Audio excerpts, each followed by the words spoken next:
I was born in Chicago, Illinois, a city on Lake Michigan that in the United States is famous for its skyscrapers, its strength, and its Midwestern can-do, no-nonsense pragmatism.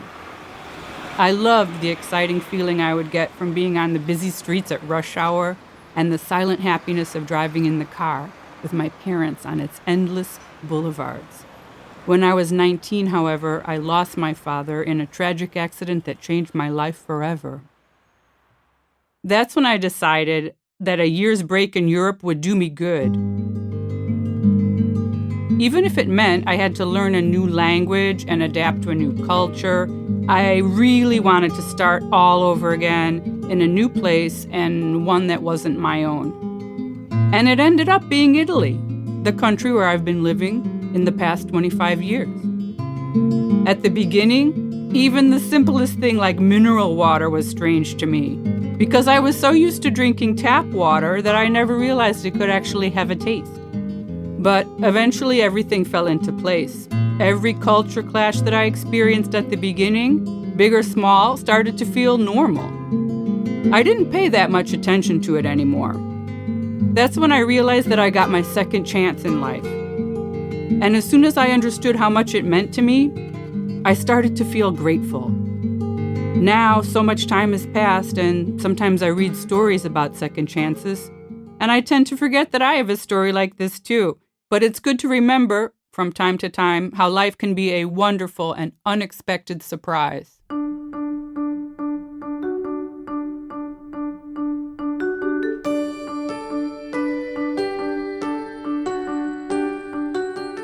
I'm Jennifer Clark. I am a journalist, and I've always been passionate about great stories. This is a story that is 190 years old. It is the story of Generali and how it has always been a life partner for its clients, for global communities, and for those who are in need, with a spirit of constant innovation and sustainability. It's a story that comes a long way into the future. This is 190 Years of Future. Episode 4, Rising Like a Phoenix.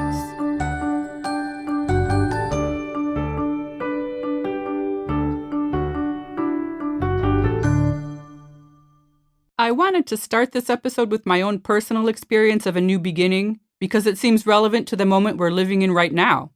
We hear a lot about economic recovery and restarting after the pandemic. But what does it mean exactly? Starting from where we left off?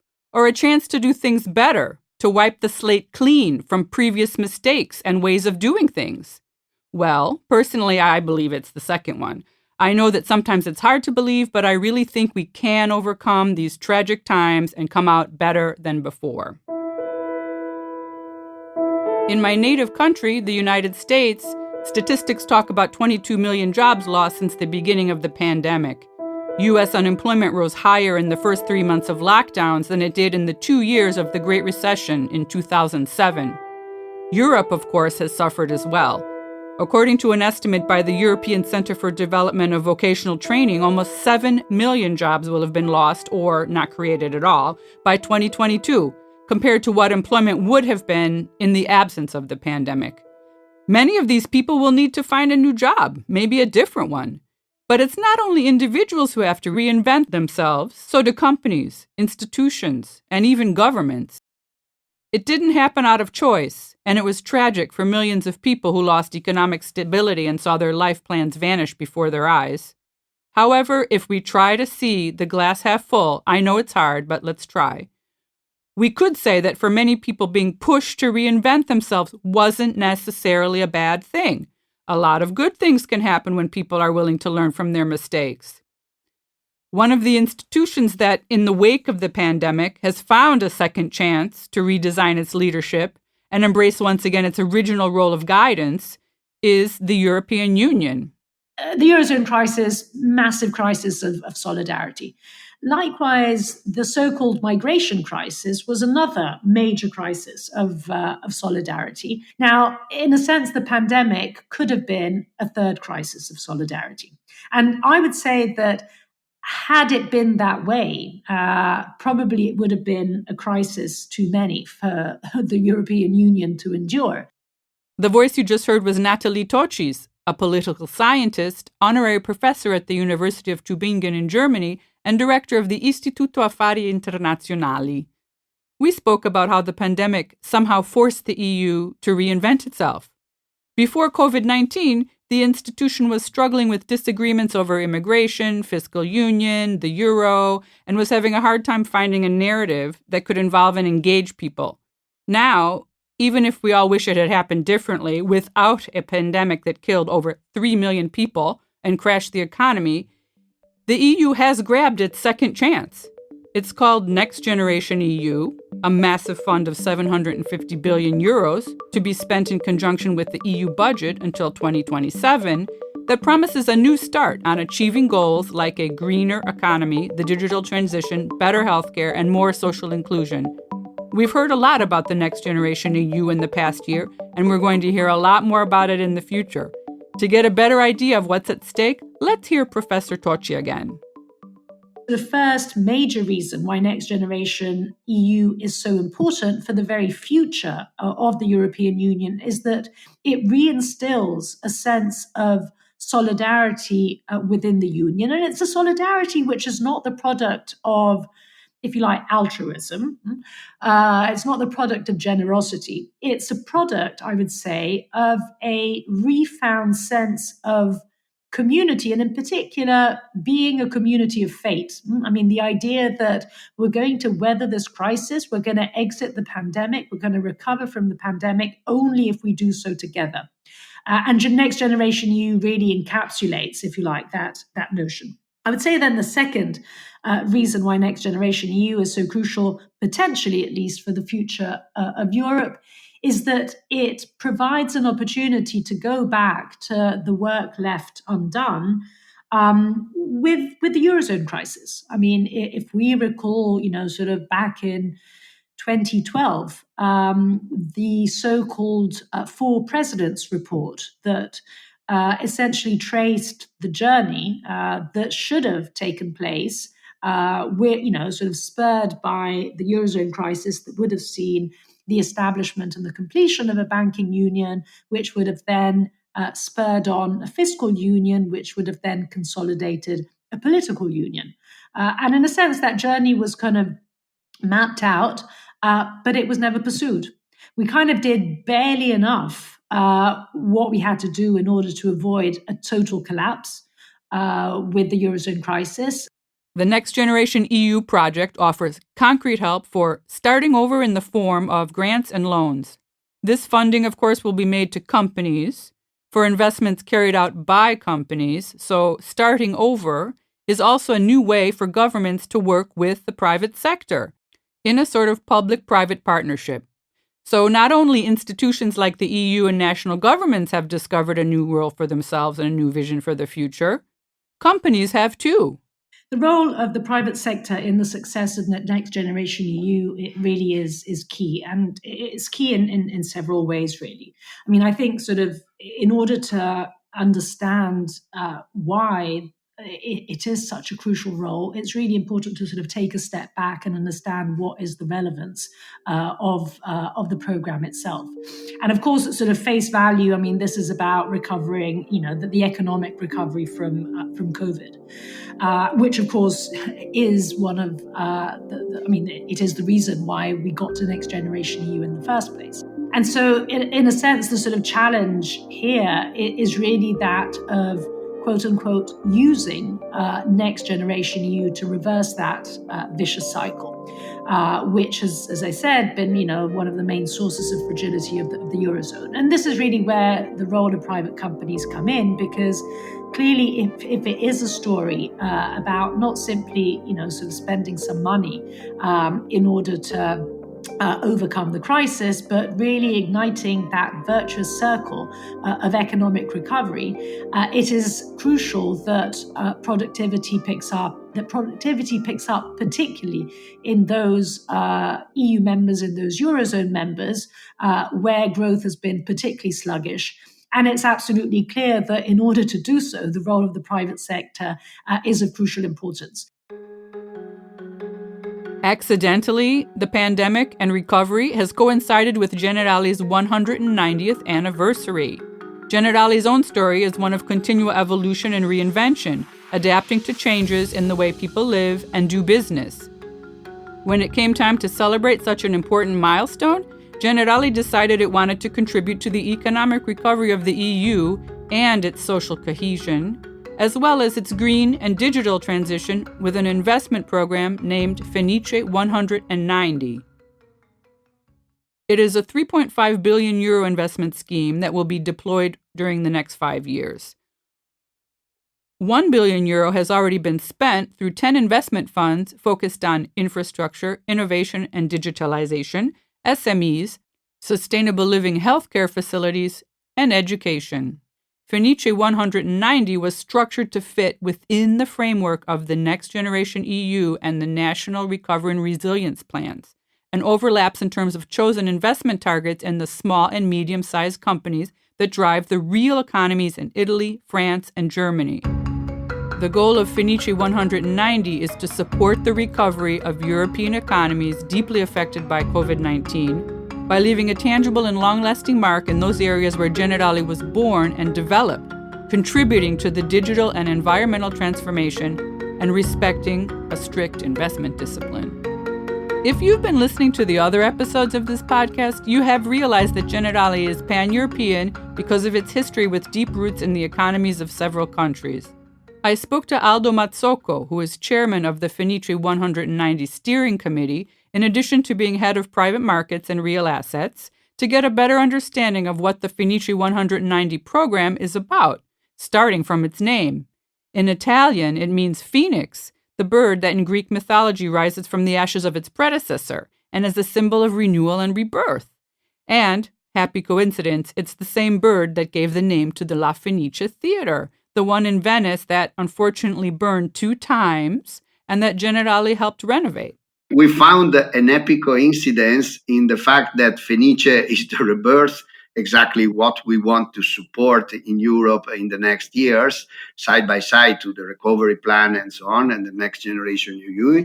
And the coincidence that Fenice is also the name of the opera theater in Venice. And so we are closely linked to the history of this fantastic city and this fantastic republic that lasted close to 1,000 years, in a very pragmatical and practical way. So Fenice 190 has been chosen, I suppose, because it's really in the spirit of this group that has been side by side to the different peoples of Europe during good times, bad times, World War, and so on. And Generali Group is one of the few international companies that can basically to be proud to have close to 2 centuries of continuity in supporting and dealing with their clients and stakeholders. So how does this program work and what are its aims? Let's hear Mazzocco again, who explains how Generali Chief Executive Officer Philippe Donnet sees this project as a way of supporting economic recovery in a sustainable way, underlining the company's role as a corporate citizen. We are trying to stay close to the first definition Mr. Donnet provided last year. We want to stay close to our community and clients towards a better and more sustainable economy and society. So this is the mission we have. Of course, Generali Group is, reactive listening to what the governments are proposing and so on. As you know, any government has different approaches. So Fenice 190 will support these priorities, matching them when they are coherent with our investment guidelines and Fenice 190 mission I described before. So it's a sort of very easy grid of analysis that immediately permit us to understand if what they propose is coherent with our investment guidelines that are, for sure we want to respect in this investment plan as well. And then the second grid is to understand if we are sustaining PMEs, infra, and sustainable living. I would say that if we put Fenice 190 mission side by side to our marketing proposition to be your lifetime partner, the group is, reinforcing these days, we can understand what we mean. We want to stay as we have been staying close to 2 centuries, close to our communities of people and our clients and investors. Fenice 190 will make the programs launched in 2020 to tackle the effects of the pandemic permanent, which included investments in support of small and medium enterprises and the real economy, already surpassing the established objective of €1 billion. Generali is now pledging an additional annual commitment of €500 million per year over the next 5 years for sustainable growth through international investment funds, which are all obviously vetted by Generali and its risk management criteria. One of the companies that Banca Generali picked to invest in is Treedom, which is in the business of planting trees all around the world. Let's hear more from Federico Garcea, CEO and co-founder. Treedom is the first community that allows companies and individuals to plant trees online, directly supporting NGOs and farmers all over the world. The innovation of Treedom consists in transparency and communication and engagement. So, thanks to our system, every single tree planted is geolocalized and photographed one by one and can be seen in our website in a sort of tree page. And the second aspect of communication and engagement, of course, each tree has a sort of digital presence online, so can be shown to your stakeholder or friend, can be shared on all major social networks, and can be given as a gift to friends, parents, or stakeholder if you are a company. Each tree has a sort of tree diary, so starting from the seeds, each virtual owner of the tree will receive periodical update about the tree and about the environmental and social benefit of the tree. In fact, we plant more than 50% fruit trees in agroforestry system, and the farmers and NGOs, they own the land, they own the trees, and they own the fruit, so they can benefit for food security first, and then they can sell the extra production of fruit in local market, receiving extra income from the trees. Well, this is really interesting. This way, with a couple of clicks, people can contribute to the fight against deforestation and global warming, while at the same time showing up at a birthday dinner with the most original gift. How did you think of it? The idea of Treedom comes from connecting two dots. One, it was my experience on the field, working in West Africa and looking and seeing the problem related to illegal deforestation. The second point was a video game, Farmville, the famous video game on Facebook where you can build a virtual farm. So I was really engaged with this game, and sometimes I pay with my credit card to add a virtual trees in my farm. So a friend of mine, he was making fun of me and said, well, it's a little bit stupid that you are wasting money like that. But at that time, it was late 2010, more than 30 million people were playing Farmville and planting virtual trees. Today, we have a community of about 1 million users in our web platform. When Federico came up with this idea, he decided to do something very brave. He quit his steady bank job to start his own project. He didn't do it alone, though. He called a friend who was passionate about gardening and plants and who was also employed, Tommaso Speroni. They both decided to take a leap into the void and founded Treedom. Their team now numbers more than 50 people.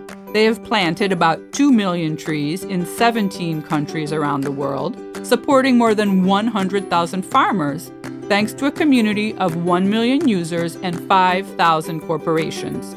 Treedom has opened an office in Munich and has plans to open in London and Paris. Federico and Tommaso now want to develop the company's digital presence through an app. We met Generali and people working from Generali in late 2007 when we raised money for the first time, and then a professional in Generali follow us a little bit, follow our growth, and in late 2020 they want to know about our future plan and see if they can support us with an investment. So this is how we get in touch, and we explain to Generali that we want to expand our market in all Europe and further develop our presence online, our community, our digital products. So they love the idea. We had a good tracking, and they joined our company.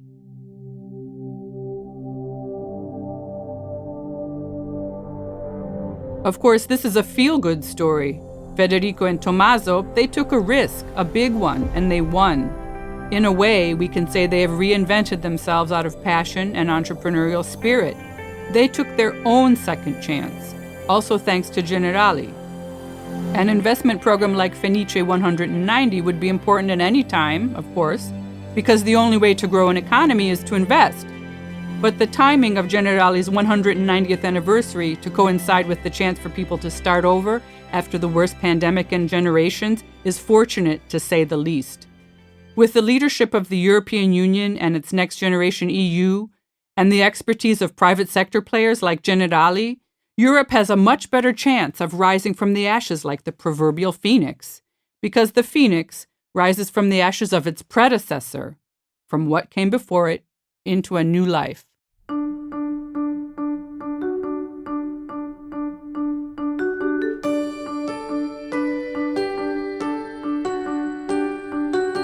You have been listening to 190 Years of Future, a podcast written by me, Jennifer Clark, and realized by Cora Media for Generali. Research by Antonella Serecchia, editorial supervision by Sara Poma for Cora Media, recording and sound design by Frigo Studio.